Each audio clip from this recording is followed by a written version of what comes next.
ngiring ulun kapurba risang amurga ingrat mring sahanan ingkang mringkanan singing tasih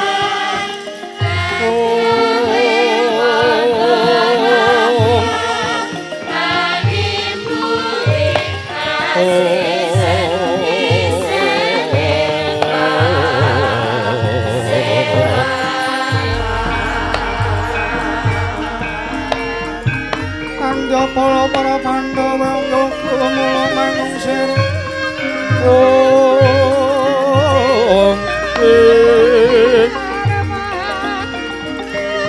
mangungsiring prasata Kurawa Kambang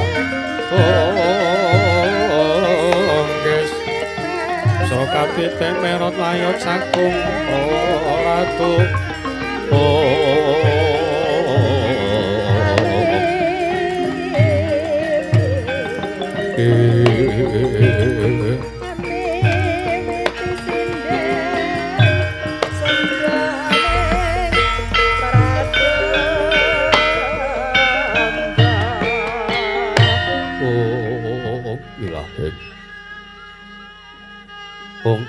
Ilahen awigna mastu purnama sidam awigna mastu purnama sidam silat mriyewang jagat karana sirang tandha kawisisaning bisana sono sinawung langgeng belok pesta maksih lestantung lambang Buddha jinantur tutur katula tetula-tulat mare labdeng parabdya winisida ngupama parameng niskara karana dadi ing jaman purwa Gonggo, Tri Gonggo, Durga Mendak, Kala Sirna. Pinarditameng lalata mangyo tekap pusana aning gupita kawrengging. Pralambang matumpa-tumpa. Marma panggung panggeng. Panggunggung samara henggol dasa gebyar dumadining wayang murwa. Purwakaning kandha ninarik aruntuting basa dongeng kina ngemusa rasa yen alinaras saya karaos. Mulat sarira hangrasa wani wuruhing diri rasa mongsang rumangsani pindhane kaya jalma kang angelo kaca jarwe wis arinagop caing carita lo becik wis kagelar ing madaring pakliran ya Gusti mirsani pagelaran inggih Purwa Surya Candra ndarum nyuwang kartika wis nurba kudrateng kawasa sahari kang ora tri angidri bawana perwateking duk sinogiri gemanti temadati petanganing dina sasi warsi windu kang sarta abad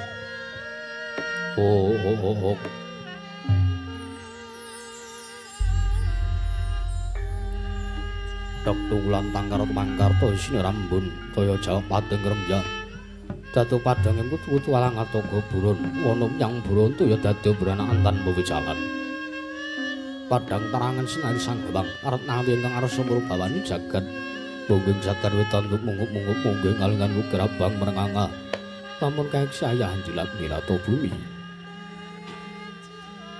saya dangu sumrup sang gebang arko kados meblak kanan kiri ning abang wis mujentar kapur bawan sinari sang gebang basanta tanem tukaton ijo royo-royo hamangku gunung ingkang katon biru moyo-moyo Poceng gunung kinemalan ngundan kasil ing Prabancana lenggut kanthi kaya gunung Makutha Mega. Tan wetawis dangu seleng kawula dasih. Den rasa angupaya buka karep tegal sawahi. Angluhur silodatan ana pedhoti sinambi sendunan. Sesindenan mikul garu lukune. Giring raja kayane sawanana pirembagan samara wangi.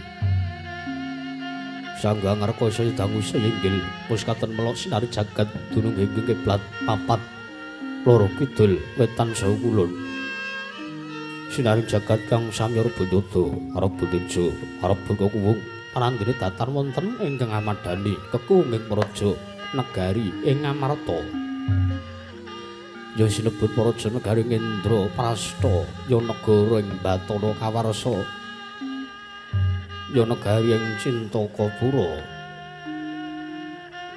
Apancarya kinarya pambukaning kandha sak ratri ing mangke negari Ngamarta dumadi saking pulo-pulo bebanjaran sinasapan toya menawi nambe ombeng samudra binanglangut kang tanpa pagut Pegate paningal kapantuk uruting Cakrawala, wane-wane cakrek ewa wisik samana kineping jurang corong.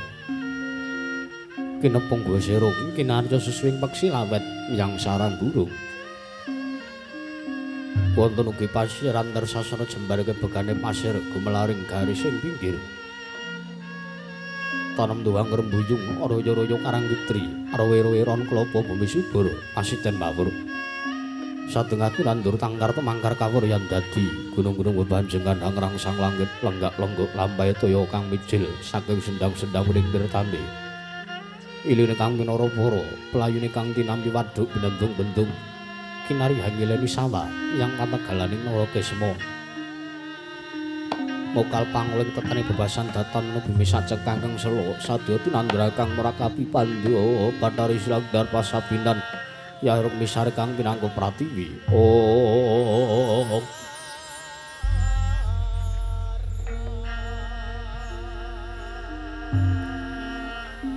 Pategalan ari nunggu palawejeng kang rembuyu godhong atik ambe kowe ngantuk kaya manglunga wit-witane pala kependhem pala kusimpar pala kumantung sadotan kujawa jinawi tukulan kang mawek sarasane diri ingon-ingon raja kaya tewen sansayang rembug lamun sang aglaring manggonan lamun manci surup surya samya bali mring kandangi sowang-sowang datan ana carane kandhang nganggo nanjeng palang labet saking tindak durjana cuti samya sayek saeka kapti akarya luhuring nusa bangsa tuwin negari Indraprastha. Wanaga ngimbangi gunung anggung nusa lestari tumurun trah tumerah. Sada dadi huruk-huruk kang lingkungan langgung lamunta tinali sampun samya samet mring sesanggeman. Sepentep saking tindak sansaya sinansaya. Wada winodalane momat sinamatan daya dinayan. Sawiji-wiji mapan sejatining jejiban kang pinuji temah mawujud manunggaling cipta rasa karsa kang sak temah babar karya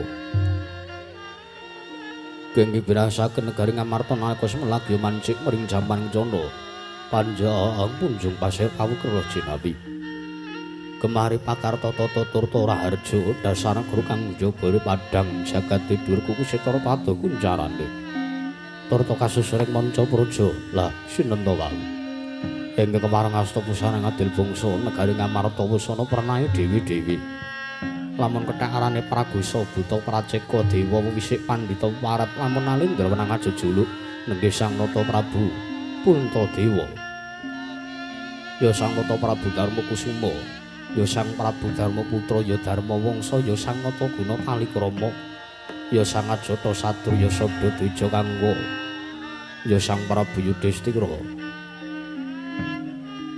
Nalindra pakuning bumi ingkang anggung jejegaken kang taman ari sajaba lenggahing madaning dampar cana datan mantra-mantra sipating ubata riyaya Sang Hyang Bathara Darma Dewaning Lapang Wijawanta binayang bayang sangyaning Prahapsara Hapsari manggo kanggo Jaka Maloro-loro yayareping samudra daratan nampi pisanipun sangya para kadang nata ingkang sampun kanton ngaglah bergagah yaya prayit nanggemu mbung panenggak Pandha Satring Jodipati Sang Raden Arya Werkudara panenggak Pandha Sang Raden Arjuna Natanggaraka Sang Prabu Sri Bathara Kresna parandina nampi rawuhipun pandhita ing saka lima sran saking nagari Ngastina nggih Sang Tapa Begawan Durna dadosaken wedharing lisan Nata Prabu Puntadewa wau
ngarepek srimbi bedaya oh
Sritinon neng pasewakan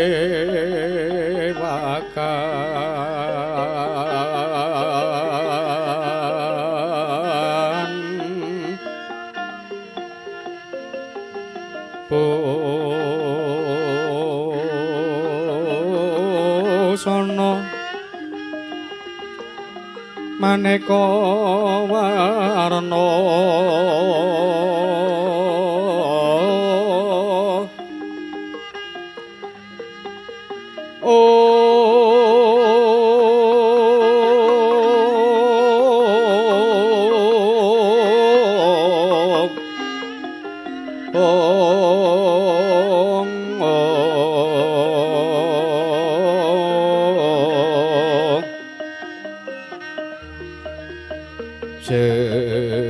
Sepak puspita ing udyana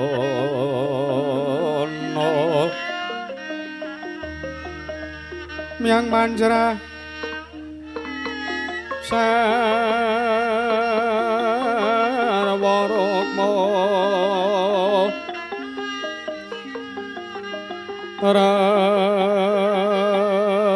ranggeng manik nara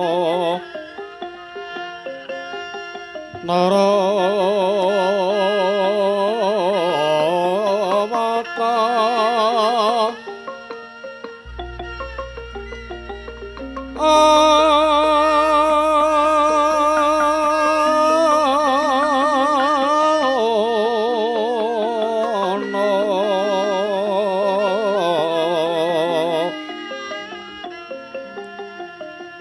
Obro Prabanyo kang su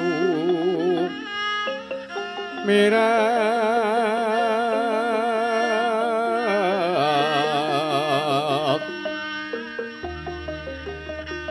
kenyaring neca laliwaran lerki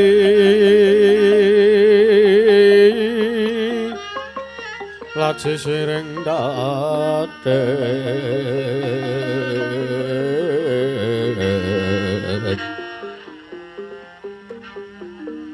wimbo kekandha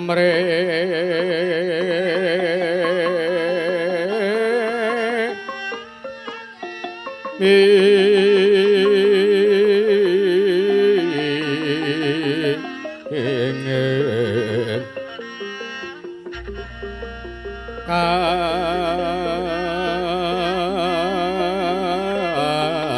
ati upeng maruta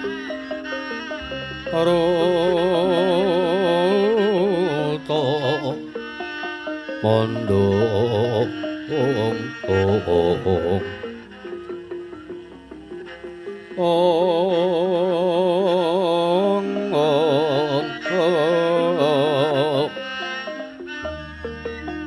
saparan mangambar kongas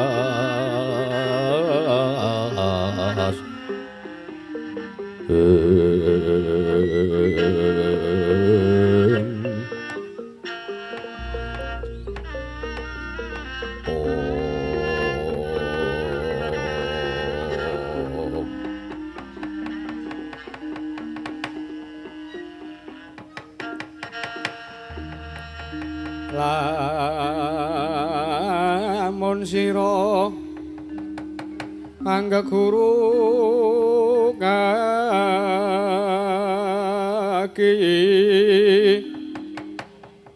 amilya manungsa kang nyata engkang becik martabate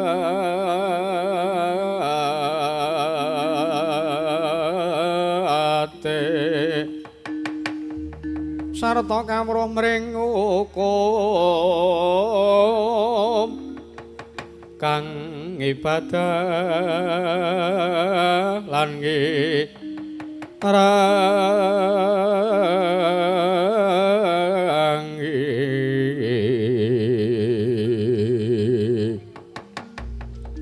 sokoro leh wong topo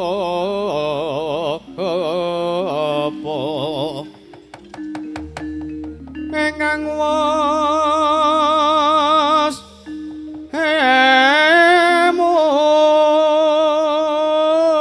munggul tan mikir pawenging liyan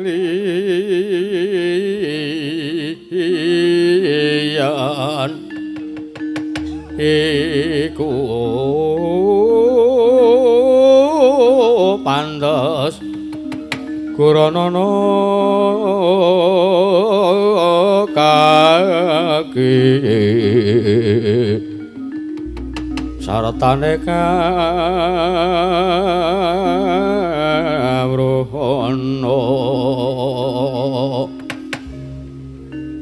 Om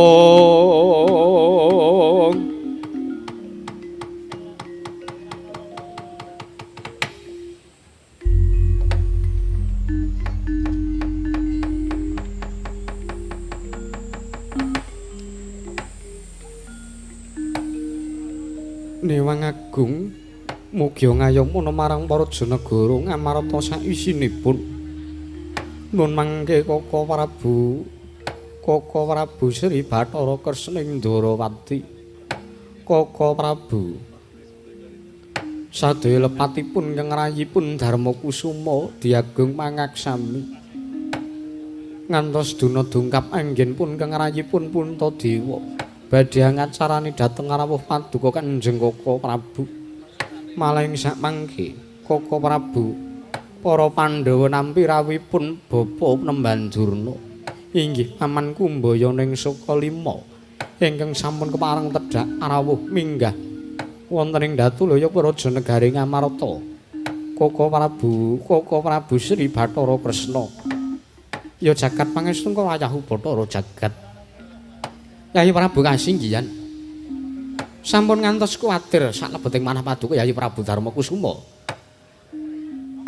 anggen paduka randhat ngacarani dhateng wiswanipun ingkang raka ing Dwaraka Yayi babar pisan ingkang raka ing Dwaraka mboten gadhahi raos mesgul saklebeting manah malah kepara sak mangke kula suwun kanthi sanget paduka kepareng ngacarani saha andhangu dhumateng rawuhipun Paman Durna ing Sukalima jernyatanipun nadyan sinebat ingkang raka ing Dwaraka menika pujanganing para Pandhawa nanging langkung wigati menawi Paman Durna langkung rumiyin ingkang katimbalan jernyata menika gurunipun para Pandhawa ingkang sampun kathah paring ilmu dhumateng pun para Pandhawa pramila Yayi babar pisan kahicala jigo lan perkewuh Durga Musangga runggi sakmangke kepareng animbali dhateng pratanipun Paman Durna inggih Paman Kumbaya ning Sukalima ngaturaken manuwun Jranyata mekaten pangandika Paduka Kaka Prabu.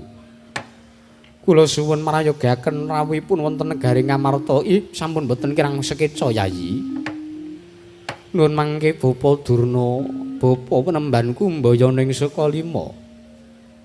Sewu lepat aturipun keng putrapun Darmakusuma diagung mangaksami. Jranyata kathah kekirangan nggen kula nyugata rawuh Paduka.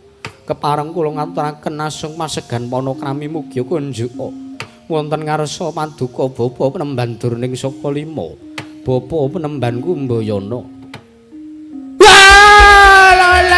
Lole kentas waru gembal manyar-manyar doneng dungkul wana las dadi wana Dik.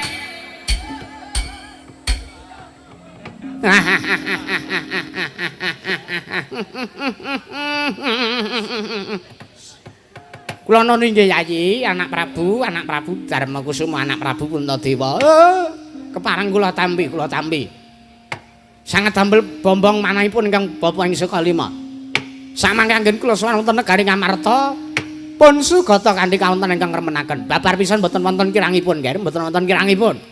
Inggih ngaturaken manuwun nggih. Asung pasegan panakrami sampun ingkang Bapa tampi karya bombong dasmanipun ingkang Bapa ing Sukalima. Mboten langkung kula ngaturaken. Salam taklim kula mugi katurun wonten ngarsa Paduka anak Prabu Puntadewa, anak Prabu Darmakusuma Tlik. Inggih Bapa penemban Durna sampun kula tampi. Damel bombong tiasing manahipun keng putra. Nggih. Mboten langkung kaprayogekaken rawuhipun Paman Durna. Sampun mboten kirang kepenak. Sampun mboten kirang prayogi sowan kula. Bapa Durna kula ngaturaken pudya pangestu mugi kunjuk wonten ngarsa Paduka Bapa Durna. Oh, anak Prabu Kresna. Inggih. Kepasang cocok katuju nginu nggih. Sekawit kula menika sampun sowan dhateng negari Ndarawati lho. Nanging kunciwaning manahipun ingkang Bapa ing Sukalima sareng kula sowan wonten negari Ndoraka. Oh, lah kok Nayaka negari Ndarawati sami matur samya ngandharaken bilih samangke Paduka anak Prabu Sri Bathara Kresna nedeng tedhak nedeng rawuh wonten negari Ngamarta. Oh, pramila kula nuju kawonten wonten negari Ngamarta. Nggih, Bapa Durna nggih. Salam taklim kula kunjuk nggih. Sampun kula tampi Bapa Durna. Mboten langkung kaprayogakna lenggah Paduka. Sampun mboten kirang kepenak. Wah.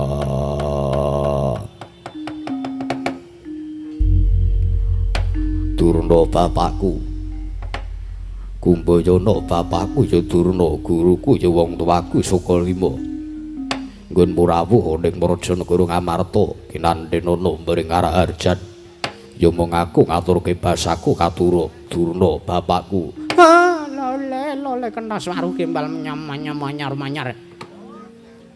Werkudara Yawa, anakku wong gagah, anakku wong piteksa, anakku wong jarat Werkudara, werkudere. Kowe atur basa ngersanipun Bapak wis sak tampa ya Werkudara. Yo. Pangestumu tak jaluk. Tampanana. Tak gegem dadekake jimat prayogan rawuhmu ning Prajanegara Ngamarta, Durna bapakku.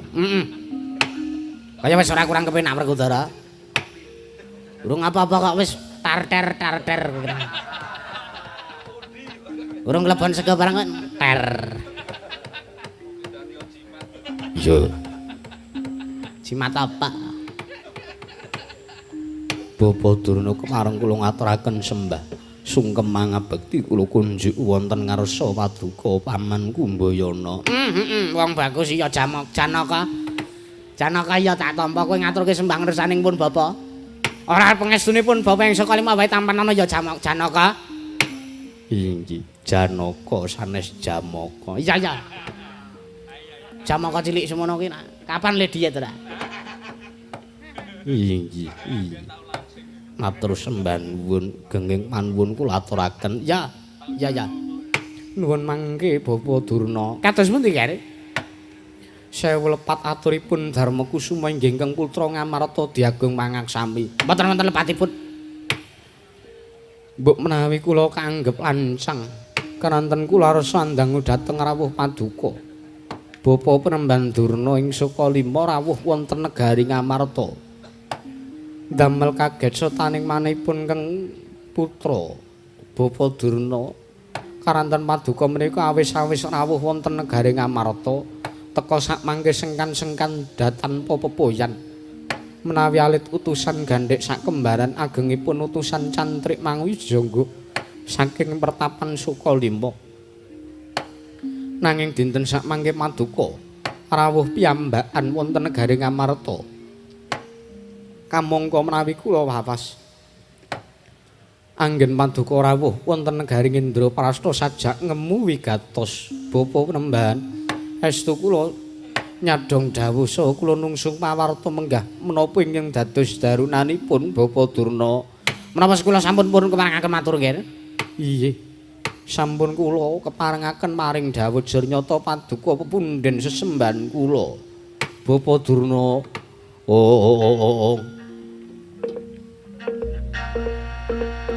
Lengleng ramyan ingkang driya liriwang candra katawengan sumuk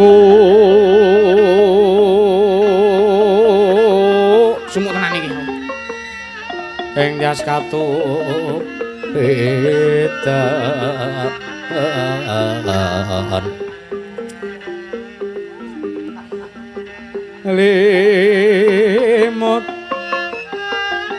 lemot kapyarsaning rujet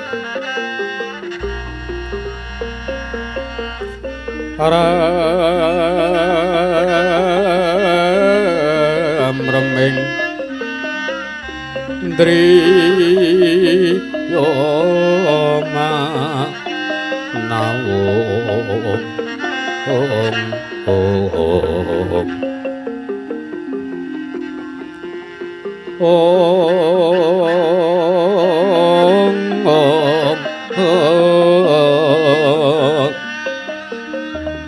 Kekuwunging yewang wisesa tanana kang kuciwa raras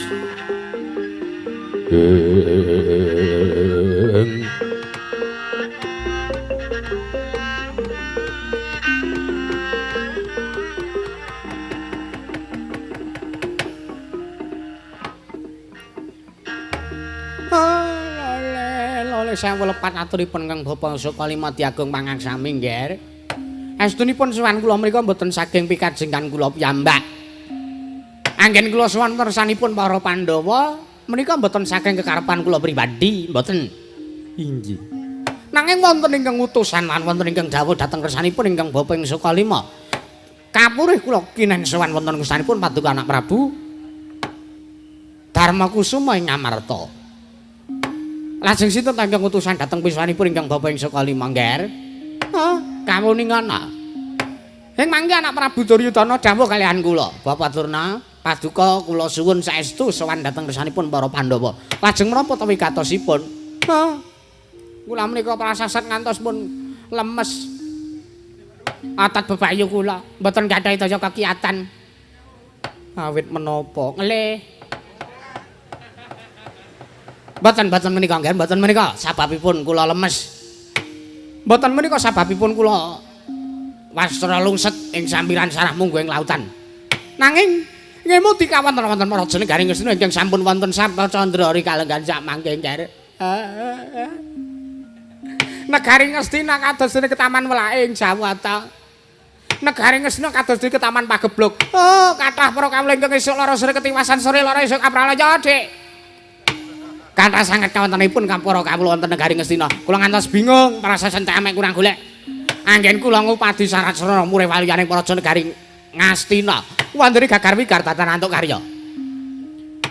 Para kawula sampun kula rehaken supados nindakaken memetri dhateng buminipun piyambak-piyambak.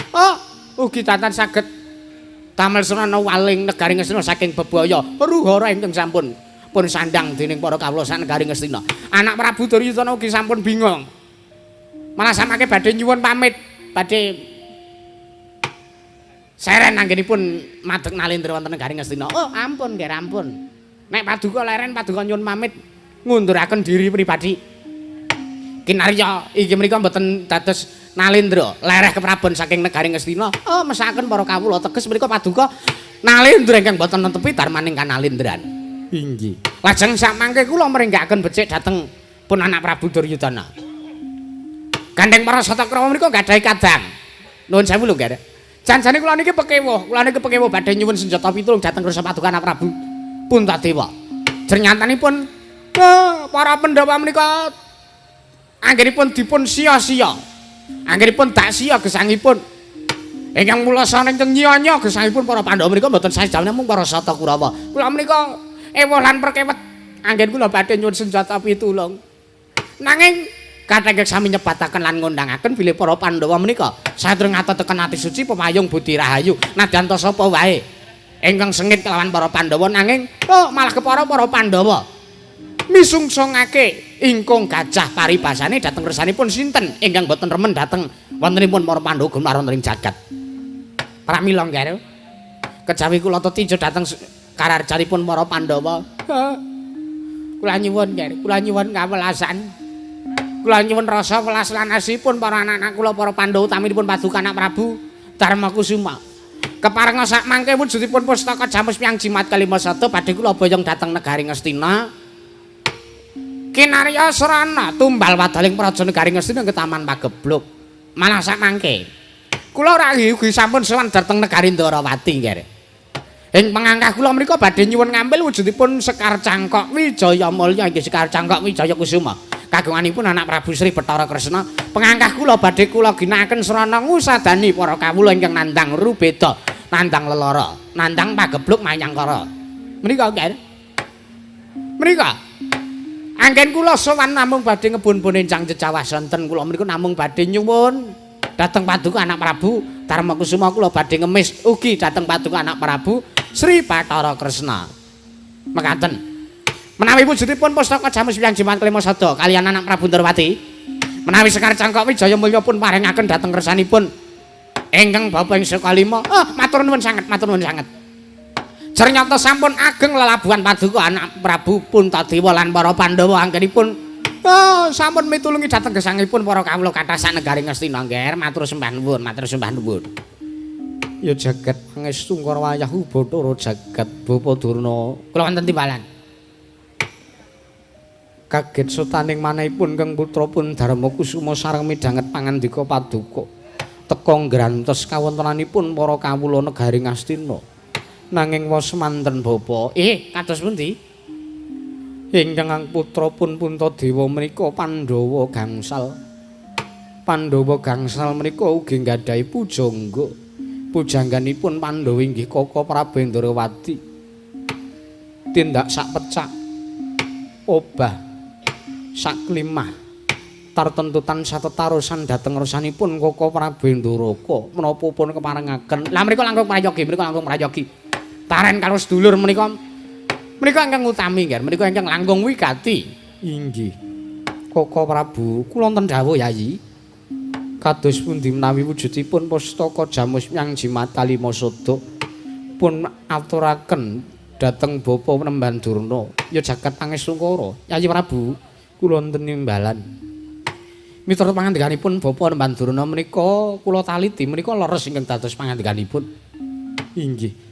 Jero sabda Brahmana Raja datan kena wolawali.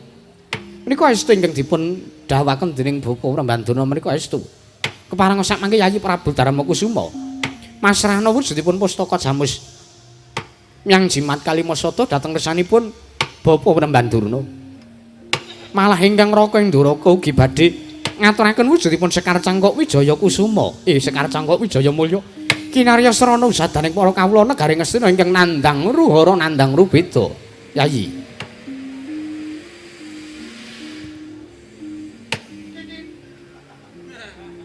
Werkudara barep kakangku apa? Kepiye munggo siadi yen to wujuding pustaka Jamus Hyang Jimat kalima sada diaturke ana ngarsaning Bapa Penemban Durna di barep apa Werkudara?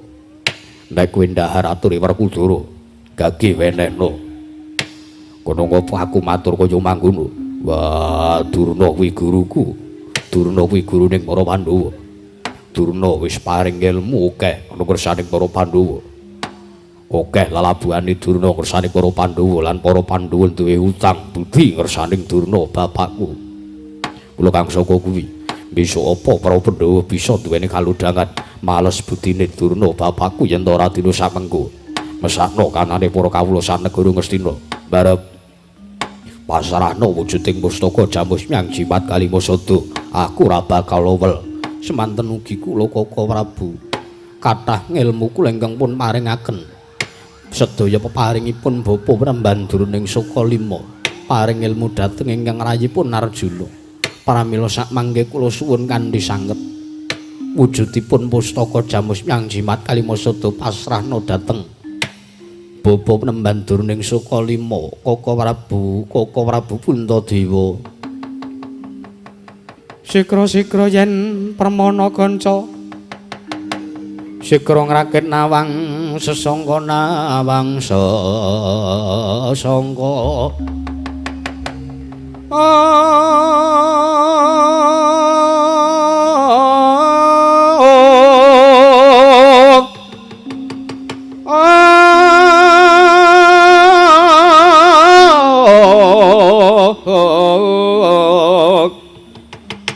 nalin trombak marwa sing sang katriku mulung katriku mulung mangroma ing wadya kurda kurore kagiri-giri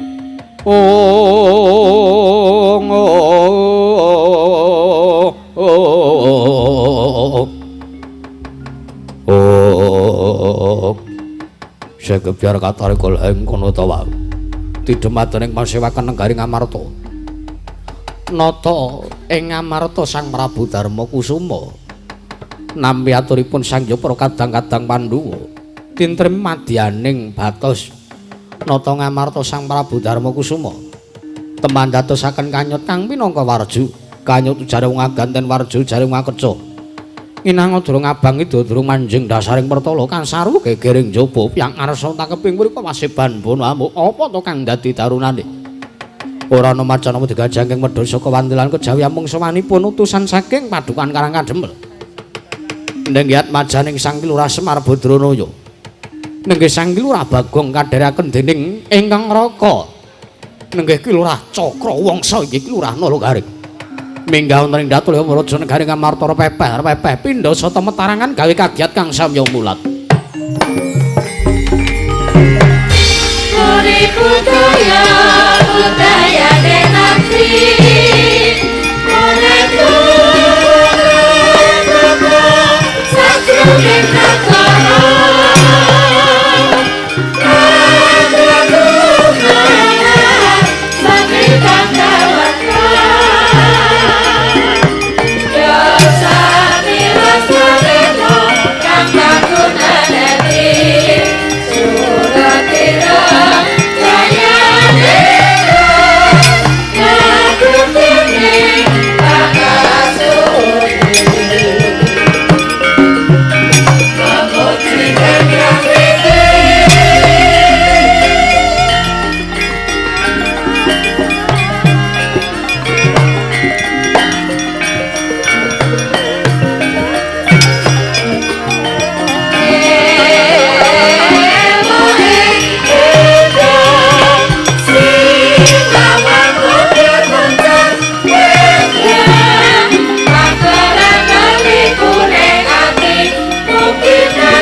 Sinong wati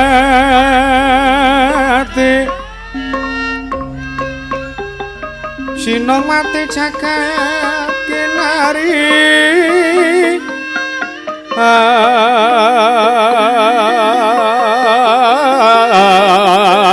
among mbak lumembak mbak ing samudra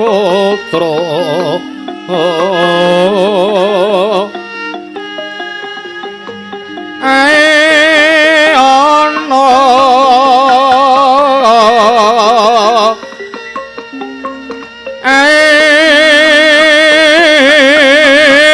ono bale lumut amrek kenggeng awito denceng-dencengan oh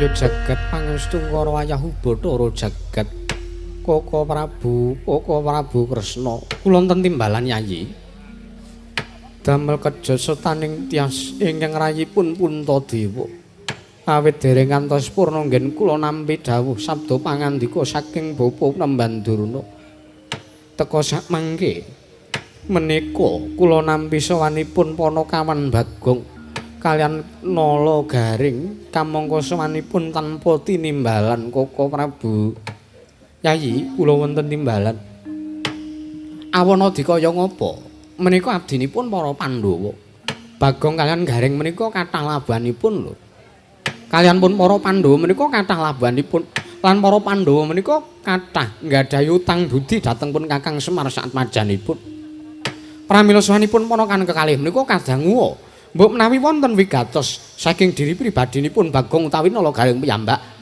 utawi malah kepara pun dawuhi utawi pun utus dening Kakang Semar kinarya sawanungsanipun para Pandhawa mekaten Koko Prabu kula aturi mrayogaken lenggah paduka sampun boten kirang sekeca ora mengko dhisik Panakawan Bagong sawise aso kang dadi napas asat kang dadi riwe padha kanthi prayoga lan arah harja slamet sowanmu Panakawan Bagong Nonamit pasang kaliman tabe tinebena ngiladuni dumawahing tawang-tawang linepatna ing tolak manuk apa Bagong manuke sapa lho kok manuk sapa prita ukarane iki lho tulak manu oh senes manuk dudu oh nggih linepatna ing tulak manu sinuwun sedaya pataturipun kang abdipun Panakawan Bagong diagung pangaksami mboten langkung Paduka Gusti kula ing ngamarta inggih Ndara Puntadewa inggih sinuwun Prabu Drubreksa. Nimbali dhateng Andangu, dhateng rawuhipun utawi sawanipun inggih praptanipun ingkang abdipun Panakawan Bagong. Sawan kula wilujeng boten manggalangan setunggal punapa tansah pinayanganing kawidadan nering sambikala tedhakipun ingkang abdipun Bagong wonten negari Ngamarta. Mboten langkung kula ngaturaken sembah pangabekti kula kunjuk sandhaping pepada paduka Gusti kula Ngamarta sinuwun Prabu Puntadewa. Ya iya jangkep ukaramu lan tata kramamu Yai Nok-non sendika inggih. Ngatur bekti ngarsaning sun pangestuning sun wae tampanana dahat kalingga murti anu murda. Prayogakna sowanmu Bagong sampun boten kirang prayoga sinuwun. Nala Garing padha kanthi slamet sowanmu Panakawan Yai Nok-non inggih sampun prayogi lan pinayanganing kawidadan ing sambikala sowanipun ingkang abdi pun Nala Garing sinuwun Namung saderengipun punten dalem sewu kula ngaturaken sembah sungkem pangabekti kula kunjuk sandhaping pupada paduka Gusti kula ing Amarta Sinuwun Prabu Panji Gelung. Siapa? Kok Panji Gelung iki wayang ya, Reng? Ora ketrapruk. Ketoprak. Oh iya. Sinuwun Prabu Puntadewa. Ya iya nala garing tak tampa pangestuku Tampanana. Sampun sanget kula pundi sinuwun. Bagong. Non. Kena ngapa sing sowan ana ngarep dudu kok nala garing nanging malah sira. Monggo garing kuwi luwih tuwa mbangane Bagong. Kula gelem ora gelem iso ora iso kula sing enten ngarep. Kula sing diutus kalih bapak, kula sing matur ngersanipun ingkang kawogan ingkang kula sowani nggih menika pun Sinuwun Prabu Puntadewa. Merga napa? Gareng niku nek kon matur malah ming klera-kleru omongane. Wong niki wingi santen bar gejala bisu. Gejala kok gejala bisu. Ngastu niku omong klera-kleru sasar susur. Doreng mbok presake engko gek gejala bisu. Kejawi saking mriku. Gareng niku nyawang mawon rak mboten mesra to. Wong mripate kira nyekel apa-apa ora bener, nabuh ya ora jegos. Wong tangane tekle, mripate kira, sikile becik. Apa sing arep dikalapke saka Gareng? Ora wurungan mengke nek matur enten ngarep Gareng sing matur sane paduka malah ming mirang-mirangke. Ngoten. Sia-sia kowe karo aku, Gong. Lho aku ki ngomong kanan sing nyatane kok, Reng. Anak kowe lara ati ya lara ati ya. Ndara Janaka kula ajeng wangsul mawon, Ndara. Mulya kowe urung wis dilunasi gek minggat to kono kowe. Anggepe apa ora? Anak mulih mulya. Uang bayaranmu sing gawe aku kok. Ya wis ora sida mulih wae aku, Gong. Heeh. Bagong padha slamet sowanmu Panakawan. Wo. Sinuwun Kresna. Oh nggih, Sinuwun Kresna. Wilujeng sowan kula bekti kula kunjuk sinuwun. Iya. Tak tampa Panakawan pangestuku Tampanana. Nggih, sampun kula pundi. Panirake lho ora senengane ora. Panakawan Bagong padha slamet sowanmu Panakawan. Lho, pukulan rada. Dudu. Lho suwanane persis kaya sinten sampeyan, Mbak? Aku Begawan Durna. Apa pangling karo aku, Bagong? Wah, jan wis Begawan Durna to. Iya. Karang suwe ra tau pethuk. Brengose saya kandel saiki. Payu pinten wedhuse, Mbah? Kok wedhus apa to? Aku ki pendhita anggap tukang dodol wedhus napa piye? Oh, nggih. Slamet sowanmu Panakawan. Wilujeng bekti kula kunjuk Penemban Durna. Iya. Pangestuku Tampanana. Pun kula pundi? Gareng padha slamet sowanmu nala Gareng. Pamujinipun Penemban Durna menika. Wilujeng sowan kula bekti kula kunjuk Penemban. Ya, nala Gareng tak tampa. Oh, pangestuku Tampanana.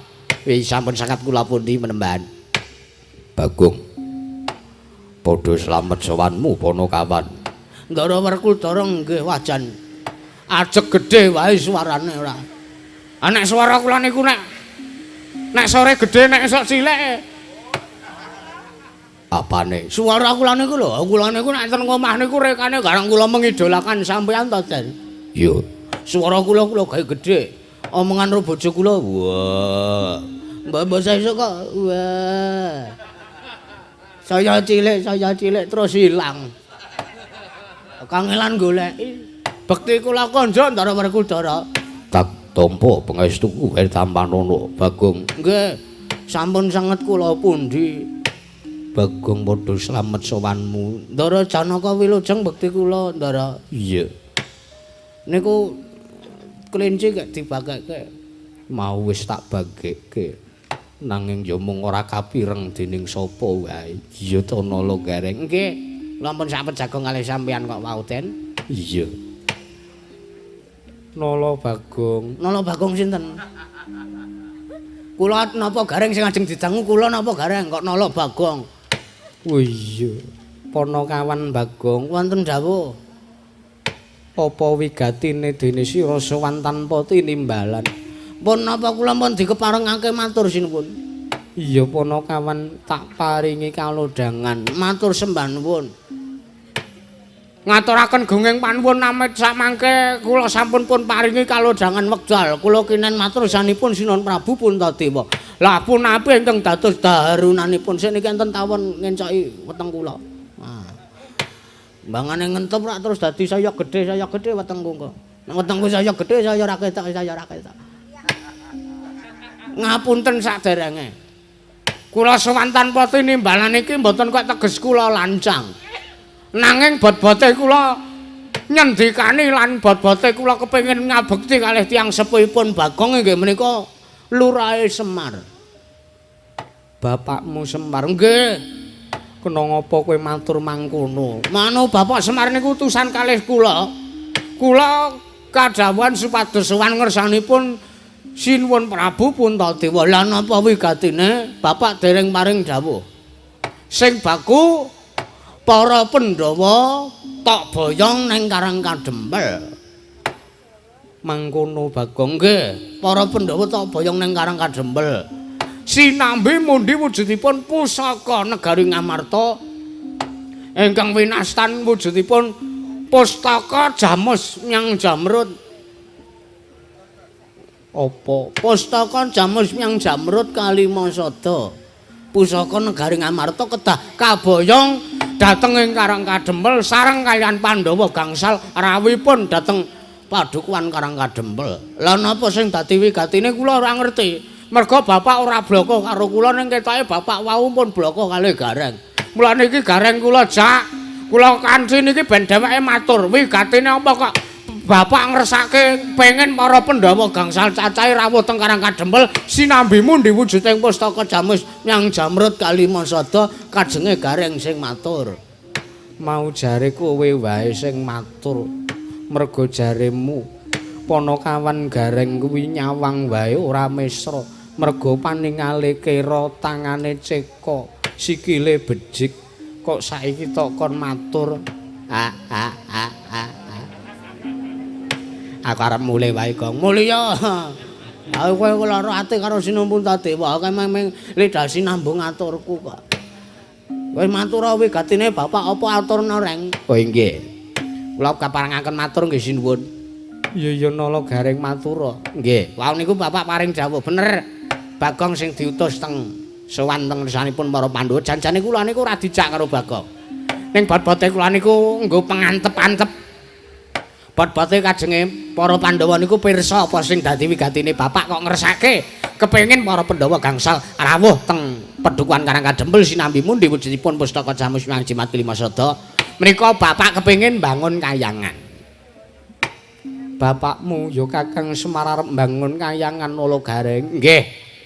Lah napa wigatine bapak utawi Bapak Semar ajeng bangun kayangan kok Pandhawa gangsal sing disuwun rawuh sinambi mundi wujuding pustaka Jamus Myang Jamrut Kalimasada. Wujuding pusaka menika badhe pun ginakaken serana murih rancak lan kasembadyaning sedanipun bapak anggenipun badhe bangun kayangan. Mekaten menawi ngendikanipun bapak lidah sinambung saking Panakawan Gareng. Walah ngarep bangun kayangan to Semar ki, Reng? Heeh. Mbok lakone mbok sing rada antep reng kowe kuwi ora. Pengen nang kono kanang peyungan wis Semar bangun kayangan. Saiki ya iya nganti njudeng ndasku kowe. Ayo manut sing ngresake kok rawe iki. Nah, kudu sendika dawuh ora. Heeh. Nganti referensi buku 1001 malam tak buka. Hubungane apa kok rawe iki ora? Aku sangka bingungku. Wong Semar arep bangun kayangan to, Rek? Heeh. Nah niku, wah lah jebule bapak niku ajeng bangun kayangan. Kula bingung kok Semar ora kentekan material. Bangun bangun kayangan kiyeng ning bangun dalan wah remuk. Iya Bagong. Nggih. Lah niku munggah wigatine bapak utusan kalih Bagong utusan kalih Gareng niku wigatine niku wau. Lah monggo pusaka ajeng diparingke kula matur nuwun wondene mboten diparingke alesan lan dasare napa kula nyuwun katerangan sing gumanthah. Wekdal kula kandharaken kersanipun Sinuhun Prabu Puntadewa. Sumangga. Bagong wonten dawuh. Aku bingung. Bingung? Iya, bingung mikir manuk podang kuning napa? Dudu. Nanging aku bingung pusaka arep tak pasrahke kowe apa arep tak pasrahke Bapa Durna. Lho, Durna. Iya. Lho niki rawuh mriki wigatine napa? Negara Ngastina Ketaman Pagebluk. Bisane Waluya Nirmala Temah Jati. Kalamunta tinumbalan wujuding pusaka. Negara Ngamarta ngengaran pustaka Jamus Myang Jimat Kalimasada Bagong. Lah nggih. Ha kok ora pati nduga mana kula. Ning nuwun sewu lho, Den. Kepiye Bagong? Mboten napa-napa upamane mengke wujuding pustaka Jamus Myang Jimat Kalimasada mboten diparingke teng kula mboten napa-napa. Sing penting Pandhawa gangsal Kestu lan kersa rawuh teng Pedukuhan Karang Kadempel. Merga sing dibutuhke niku pendhawane sejatine dudu kok wujuding pusakane. Nek kula tesih sampeyan nanggep kula niki bature sampeyan. Nek kula tesih panjenengan nanggep minangka abdining para Pandhawa, sampeyan mangdhahar atur kula. Kowe arep matur apa Bagong? Mengke riyen. Sampeyan ugi para Pandhawa menika kedahipun mawas, kedahipun pirsa lan kedahipun tanggap. Kurawan niku pun pira mawon gawe cintrakaning para Pandhawa. Kurawan niku wis ping pira mawon gawe sengsarane para Pandhawa. Wiwit para Pandhawa tesih kuncung ngantos sakmenika nganti gelung. Wiwit Pandhawa tesih lare nganti sakmenika gerang bongkang. Kurawan niku mboten kendhat damel karti sampe kok ajeng nyengsarake para Pandhawa. Lah kenang apa kok kula matur ngaten? Kula niku mung nyuwun dhateng ngersanipun sinuwun Prabu Duryudana. Ya. Ngawur ora. Puntadewa kok Duryudana. Sapa? Sinuwun Prabu Puntadewa. Sinuwun Prabu Puntadewa kula suwun supados lena ingkang prayitnan. Kewalik, Kang. Kewalik. Supados mboten lena ingkang prayitnan. Oh, supados mboten lena ingkang prayitnan. Nuwun sewu lho niki niku amit nemu niki arepa gurune Pandhawa ning niki janjane wisa niki wisa niki. Sing wisa apane? Lho cangkeme niki. Niki wisa niki ngumbar wisa niki. Ngati-ati sampean. Pandhawa niku kagungan wujuding pusaka aran Kyai Kalimasada niku dados kekuatan dados cagak tuwake negara Ngamarta. Pandhawa 5 sak kawulane niku kekuatane dumunung wonten ing pustaka Jamus Myang Jimat Kalimasada. Lah kok arep disilih karo wong iki. Arep disilih, arep diboyong teng negara Ngastina. Kamangka alesane nuwun sewu. Negara Ngastina Ketaman Pagebluk. Nek miturutipun Bagong negara Ngastina Ketaman Pagebluk niku pun lumrah, pun wajar. Merga napa? Ngastina niku isine mung wong elek-elek. Ngastina niku isine mung wong-wong buangan. Gento kabeh sing teng negara Ngastina niku. Ngoten. Dadi nek umpama negara Ngastina niku Ketaman Pagebluk wis sak lumrahe, merga Gusti arep ngelingke karo kawula negara Ngastina ben supaya emut niku mun lumrah. Ana Ketaman Pagebluk kok malah arep disingkirke. Aku kudune ra dienggo evaluasi, nggo introspeksi diri ya, Reng. Heeh. Ngerti ra tegese evaluasi ki apa ngerti ra? Apa? Wah, sing ngomong ora ngerti ukarane artine apa. Introspeksi diri ki apa ta? Introspeksi diri kuwi ya, Kang. Tak awangi. Introspeksi diri kuwi iso ngajeni marang wong tuane. Aku ngomongi ya mung kleru kowe kok. Introspeksi diri kok ngajeni karo wong tuane. Kuwi kewajiban ora introspeksi. Apa? Heeh. Ayo sari kaya. Niku pun sak lumrahe nek negara Ngastina Ketaman Pagebluk. Sing ping pindhone kula ngrasa ganjel. Ganjel kula napa?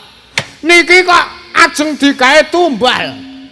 Ana pusaka kedaden sekenalin Dradegdaya pusaka kadewatan. Kula ngerti sejarahe Kalimasada kula ngerti merga kula ngetutke Pandhawa wiwit cilik nganti sakmenika mukti ngawibawa Nyakrawati Mbau Denda wonten negari Ngamarta kula ngerti. Kula niki wong tuwa wareg mangan gemalan jagat legiasi ning kanan. Niku pusaka pawitan niku pusaka nggo dasar negara, nggo dasar sewijine negara ana kawulane, ana nayakane, ana nalendrane. Kok arep nggo tumbal.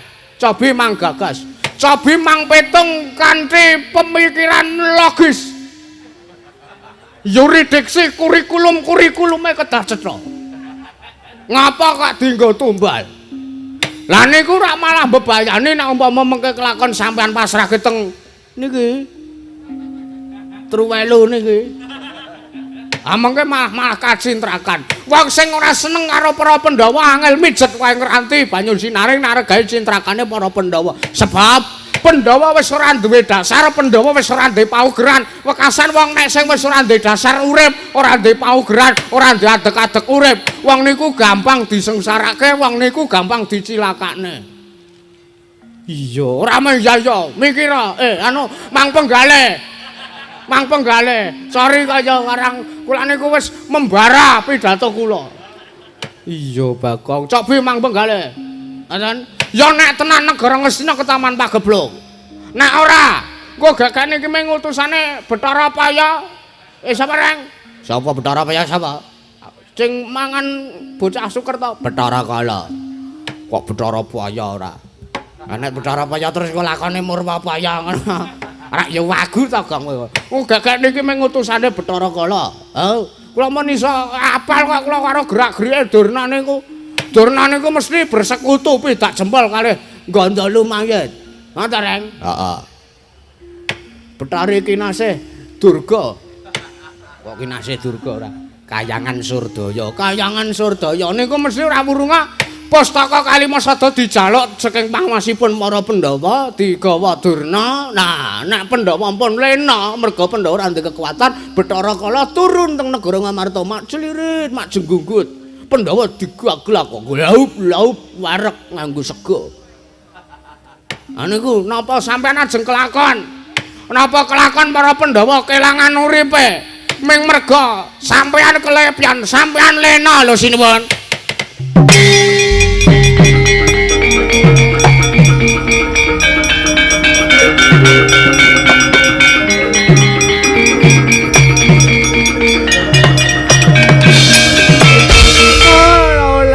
Kentos waru gempal manyar-manyar duk neng ndung ana alas dadi wana. Bakak.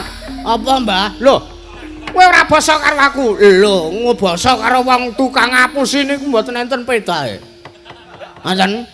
Kula ora basa karo sampean niku ora apa-apa. Arepa derajat kula kere, arepa sampean derajate pendhita nganggo kethu putih entuk kalungguhan pujangga ning negarane sampean. Ning kula niki luwih tuwa mbangane sampean lho, Mbah. Kudune lho nek dipitung miturut umur sampean ora ngajeni karo Bagong niku kudune sampean pun kuwalat merga sampean niku sak buyut kula sampean niku sak putu kula. Penake ngono Gong aku tak golek rokok. Ameng padune kowe wedi kok ora sumpah rokok kuntekna. Wingi bar entuk rong slap saka sponsor kae. Bal blas ora awer-awer kancane ra ditoleh. Dumah wis entuk rong slap minggat. Tenan iki entek tenan rokokku, Kang. Wis kono. Bagong, apa Mbah? Anu apa putuku Durna piye? Oh, ngawu gawar-ngawur ucapmu. Ndruwili kaya grojokan terwete kaya bathak senembu pategalan. Ya ben, ngoten. Kula wani karo sampean niku dasar kula bener. Dasarmu apa? Mengke riyen, Mbah. Saiki dipetung. Ana negara Ngastina niku negara sing kuncara Anjayang Bawana lho. Ning nuwun sewu teng negara Ngastina niku enten Kurawa cacahe 100, Sata Kurawa. Mbako Kurawa. Sata Kurawa niku. Nek janjane nek negara Ngastina tanpa enten Kurawane. Negara Ngastina tanpa enten Kurawane niku tak kira negara Ngastina sing ora iso ke Taman Pagebluk merga kawulane niku padha manekung manembah marang ngersaning Gusti Kang Maha Kawasa. Wekasan Gusti paring ayam, paring tentrem, paring jenjem dhateng ngersanipun para kawula sak negara Ngastina. Nanging piye manah gandeng negara Ngastina niku enten Kurawa. Kurawa niku watake nista, budine Candala angkara watake nista, budine Candala candalane nista angkara watake niku sing dadekke negara Ngastina ke Taman Pagebluk, Mbah. Sampeyan kudu iso nglejah lho eneng kene iki. Bagong, nun. Oh, lah kok sembetengan aturmu kowe ngiyas karo Begawan Durna. Kowe cubriya karo aku nek aku ki arep gawe sengsarane para Pandhawa. Oh, ora bakal Bagong, ora bakal. Nuwun sewu, wong ki ora nek sing ngerti kok. Giri lusi jalmetan kena kinira, kedung jero iso dijajaki atine menungsa sapa sing ngerti, Mbak. Sampeyan iso daki-daki omong kaya ngoten niku, sampeyan iso daki-daki omong nek negara Ngastina ke Taman Pagebluk. Lahire sampean ngomong ngoten ning batine sampean nyilih pusaka Ngamarta ming arep nggo gawe cintrakane Pandhawa. Niku iso uga kedaden lho, Mbah. Sampean niku tesih menungsa kedunungan ina lali salah apes lan mati kaya kula. Betake kula kedunungan ngelih. Ngoten. Wah, Bagong. Pripun? Kowe aja wani karo Durna, bapakku kuwi guruku. Kuwi sesembahanku sing menehi ilmu karo Werkudara. Nuwun sewu, sampeyan iku dadi murid tak kira ya murid bento. Wah. Murid bento piye? Ana guru kaya ngene kok dipundi-pundi, ana guru kaya ngene kok diasihi. Diajeni lho ora. Napa tuman sampeyan ana guru medharke ilmu kok bojone jaran? Hah? Ana menungsa guru sing jare digugu lan ditiru kok karo jaran arep. Engko gagak sampean yo wedhus karo wedhus. Wah, aja ngawur. Lereno lemu. Ngoman-oman karo Durna bapakku. Yen kowe ora leren omong kaya ngono ning ngarepe Durna bapakku, aku sing tegel karo kowe. Mboten napa-napa sampean tegel kalih kula Den. Ora apa-apa sampean tegel karo Bagong. Kula niki momong sampean wiwit cilik, wiwit tesih wujud bungkus. Kula niku pun ngetutke sampean. Nganti sepriki kula momong sampean. Kula akeh lelabuhan karo sampean. Nggih sari kula mangke ora kok kula sambang ora kok kula umuk niku mboten ning kasunyatane ngaten. Mboten napa-napa nek sampean ajeng tegel kalih wong tuwa kaya Bagong. Ning eling Den, mangemot-emot. Sampean niku luwih enom bangane Bagong. Sampean niku mung sak putu kula mung sak buyute Bagong. Nek sampean tegel karo wong tuwa kaya Bagong, oh titenono Den. Kuwalat nekani lho Den. Aku ora wedi. Ora wedi ya wis. Wah, tak weden-wedeni ora sukses. Tak kira terus, wah Bagong njaluk ngapura, terus sujud karo aku. Anggepmu apa sujud karo kowe? Iya ya. Kowe manut ta? Kowe manut karo Begawan Durna. Kowe takon bali, kowe bali ya. Kowe tak jaluk bali. Ora sandadak nyuwun ambil wujuding pustaka Jamus Hyang Jimat Lima Sada Bagong. Weh lah nuwun sewu. Lah kula niku wigatine kalih Sinuwun Puntadewa, Ratu Ngamarta sing kagungan pusaka sing ajeng kula silih niku Sinuwun Puntadewa, ora kok sampean. Nanging kowe wis ngias karo asmane Begawan Durna. Oh, mula gelem ora gelem kowe kudu bali. Kowe kudu bali. Matur ning bapakmu. Bapakmu ki mung wong loro saudon telu saurupan kok arep bangun kayangan sing goragat apa? Weh lah piye to ki wah jan. Menungsa ora iso diterangke. Kanthi bener ora. Ngeten. Sampeyan aja ngece lho. Kula biasane lara ati nek enten sing ngomong Semar mong gedibal 17 wong elek nyolok mripat sing arep goragat apa nek arep bangun kaya. Biasane kula terus nesu terus ngajeng Siti Gung Siti Tanaya. Biasane ning saniki mboten merga kula ngrumangsani kula niki pun tuwa. Kula niki pun tuwa. Kula wis ora pareke nek muring-muring. Ning ora apa. Kula ora trima sampean ngomong kaya ngoten niku. Dasar apa kula ora trima? Kula niku nggondheli pustaka, Mbah. Ngoten. Pusaka Ngamarta niku ora pusaka baen-baen lho. Sampeyan aja watoni iso nggunakake pusaka niku lho.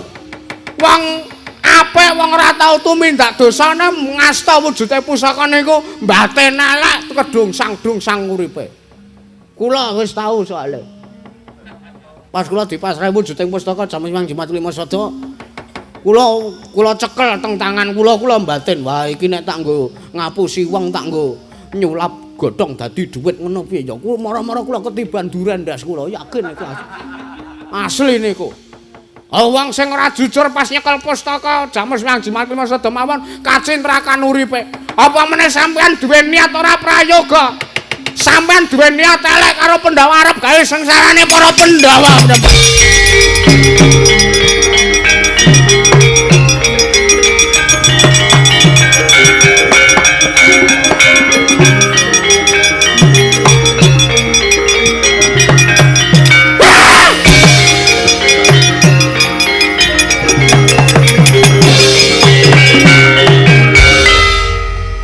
Kesuwen Menungso ora tatalan. Lah kok ngoman-oman. Cangkeme ora kena diatur. Cangkeme ora kena ditata. Durna. Kowe ngoman-oman Kakang Semar le arep bangun kayangan, sencaki sing ora trimake.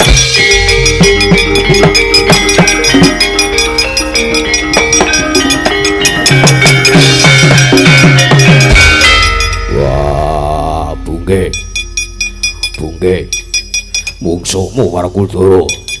Mungsuhmu aku mergo kowe wis wani nglarak Durna bapakku. Durna kae sesembahanku kae wong tuaku sing pendheng ilmu karo Werkudara.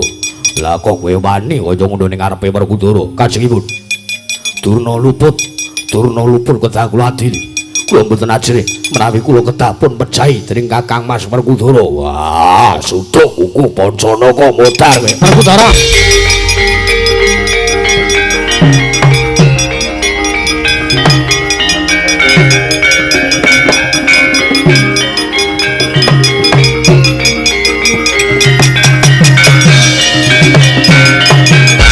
Werkudara sing sareh sing sareh nek Werkudara sia-sia karo sencake pun Kakang sing ora nrimake.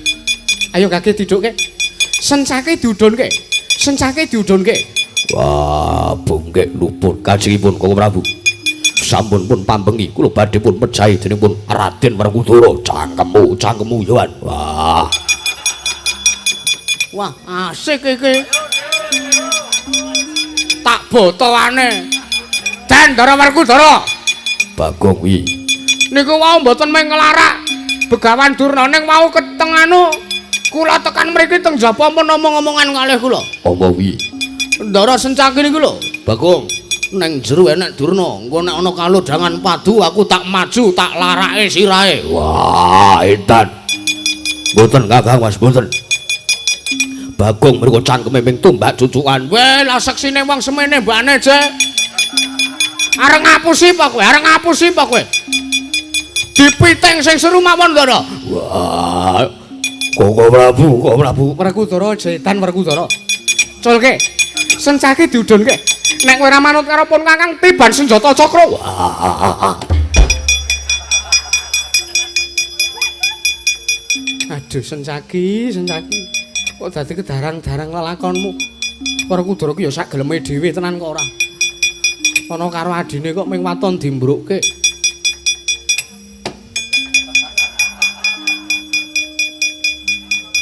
Nyun pangapunten Kakang Prabu. Sencaki Kula wonten dawuh. Sesuk meneh arep temindak ki dipetung. Ih, ngestaken dawuh. Heeh, dipetung ora. Oh, iku tumbak cucukan. Kapan aku muni ngono mau? Lho, wau nika. Ora. Aku ketemu karo dapurmu lagi saiki. Lah kok dadi kowe iso muni sing kaya ngono ora? Berarti kula wau nyetel wayang teng headset. Sorry kaya tak kira nek sampean ngomongi kula kaya kula wau nyetel radio teng dalan. Nek arep tumindak kuwi dipetung. Ih, isaken dawuh. Nyun papunten boten badhe kula wangsuli melih. Diteni wae. Mula Sara Arut Durna. Ajar gecek ndasmu. Ih, mang gecek mawon mboten iman-iman. Wah, Werkudara. Wah. Nek arep tumindak ki dipetung. Ih, Malah kowe dhewe to sing kacintrakan. Wis ngerti dhewe Kakangmu Njadipati ki tresnane kepati-pati karo Begawan Durna. Eneng ngarepe Kakangmu Njadipati kok kowe wani nglarak Durna tok tendang sirahe tok idak cengele kae mau. Dasarmu apa? dasar kula mangkel. Kula mendem dendam kalian Durna. Ora, malang krek. Wah, Aja tok baleni meneh Sencaki. mboten.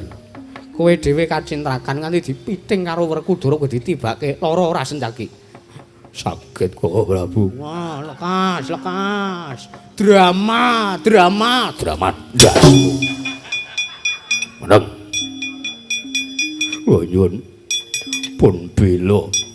Kula nyuwun pun bantu. Werkudara, Oh, sesuk nang iki aja sia-sia karo Sencaki iki abdiku. Nek pun Kakang ora ana Sencaki, kuwi mengko malah ora prayoga dadiane. tak.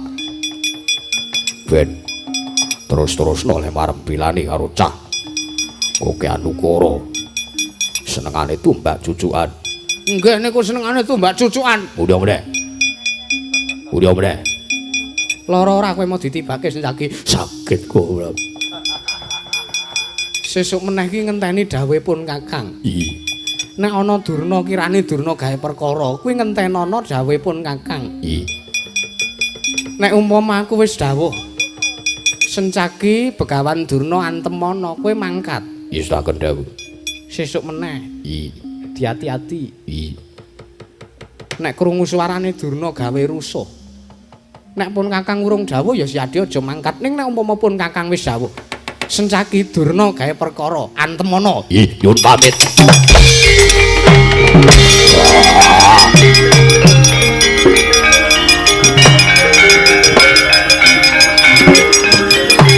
Lho.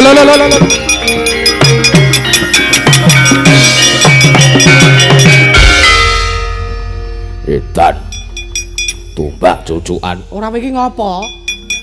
Kowe iki ngopo? Perkudara dokke, perkudara didokke. Singunen aku singunen. Wah kaya le sia-sia lho ora didokke, Dek. Wah, nek nganti kae mengko bungkek Pulasara karo Durna bapakku ijole nyawamu. Dokke sike, aku tak rembukan karo kowe. Aku tak rembukan karo kowe, udukno sike. Wah, yo.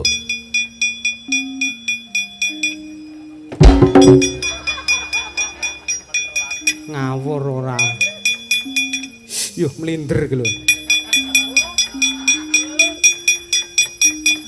Nganti Durna dipulasara karo Sencaki kowe. Kowe sing dadi jole. Iya engko sik to tak terangne, tak jlentrehne. Aku mau dawuh piye karo Sencaki? Sencaki Durna gawe perkara Antemana. Lho engko sik aku ora nganggo umpama to. Aku ora nganggo umpama. Nek umpama aku dawuh ngono, ya Sencaki kon takon budal. Lah ning pun Kakang ki ora dawuh, mung umpama. Mung umpama, dong ora kowe. Wah, Lho. Aku malu dipiting dan tiban senjata cakra. Ki pusakaku kok ya dienggo lho. Perkudara, apa? nek nganti kowe mulasara karo Sencaki, pun Kakang sing adili karo Siadi. Wah, edan. Monggo Sencaki wis kebajur budal arep mulasara karo Durna. Aku sing ora nurmati.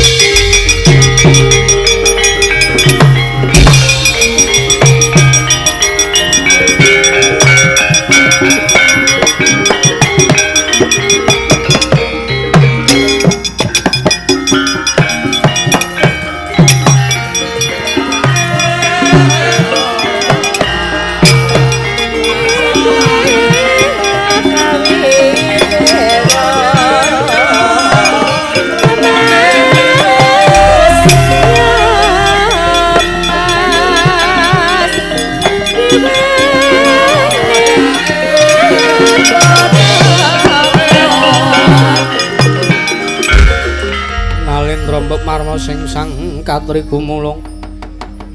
Gumulung mangroma ing wadya Kurdakura rek kiri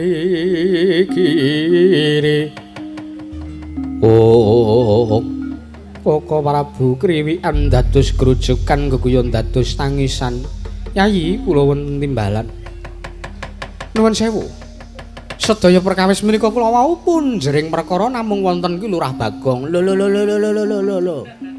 Sejak kapan sampean dadi Jaya Endra ki? Lho, Jaya Endra piye? Lah kok kula sing disalahke lho. Ora tak takon, nggih. Sing nantang padu karo Begawan Durna mau sapa? Kula. Dasarmu. Dasar kula nggondhali pustaka. Merga kula ora ikhlas nek wujuding pustaka kajeng diboyong karo Kurawa. Ming arep ndene niat elek karo para Pandhawa. Lah karepmu, lah karep kula gondhali. Mongko kae Durna nggawa Kurawa segelar sepapan. Weh lho. Tenan apa? Iya. Kowe tanggung jawab. Tanggung jawab. Nggih. Tekate lah. Wis diutus karo bapak. Kon mboyong Pandhawa ya tak boyonge saisane ning Kurawa tak undurne sik. Nggih to, Den? Iya, kono. Nggih. Nyuwun pangestu nggih. Iya, tak pangestoni nggih. Minta nyuwun pangestu.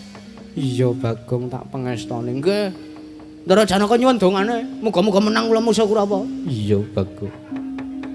Menang musuh Kurawa aja kalah nggih. Nek kalah nggih nomboki nggih ta? Iya. Gelem ora gelem nomboki nggih ta? Iya. Nggih. Mangga wong arep perang niku nganggo ragat. Iya. Ragate apa? Lho, duit lho. Dudu wong perang kok duit anggapmu wong jajan. Lah terus wong perang niku ragate napa? Wong perang kuwi ragate tenaga. Lah sakniki tak takon duit niku marahi duwe tenaga napa mboten? Iya. Lah nyuwun. Ora nggawa, pahit. Ilmu pendremisan ora kanggo saiki. Koko Prabu, kula wonten dawuh. Miturut paduka, kula kedah ngawrati ingkang pundi? Yayi wonten dawuh. Menawi miturut ingkang Raka ing Dwaraka kedah ngawrati dhateng gegayanipun Kakang Semar. Awit menika becik, awit menika sae lan gegayanipun Kakang Nayantaka menika luhur. Sampun ngantos pun lirwakaken mekaten Koko Prabu. Nggih. Malah sak mangke kula suwun menawi sampun sarujuk Koko Prabu para Pandhawa badhe bidhal dhateng padukaning Karang Kadempel.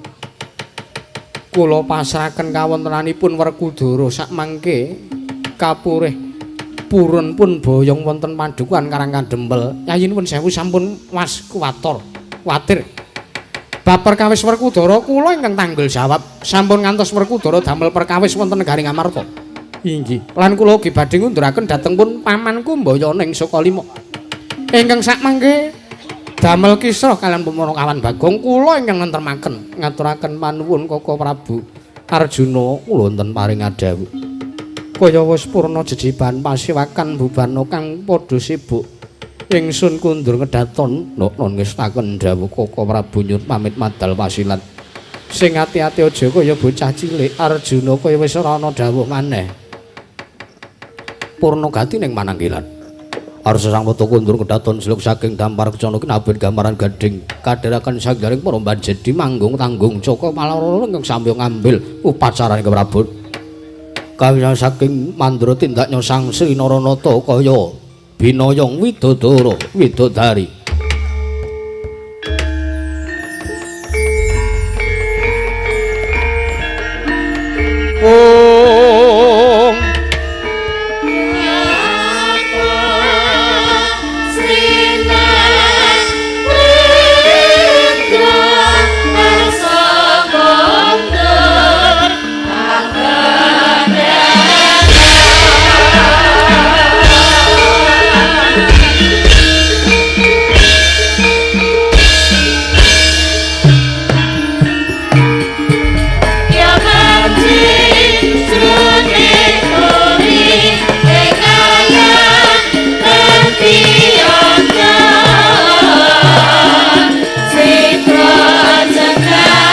Kalang kalang kalang kalang kalang kalang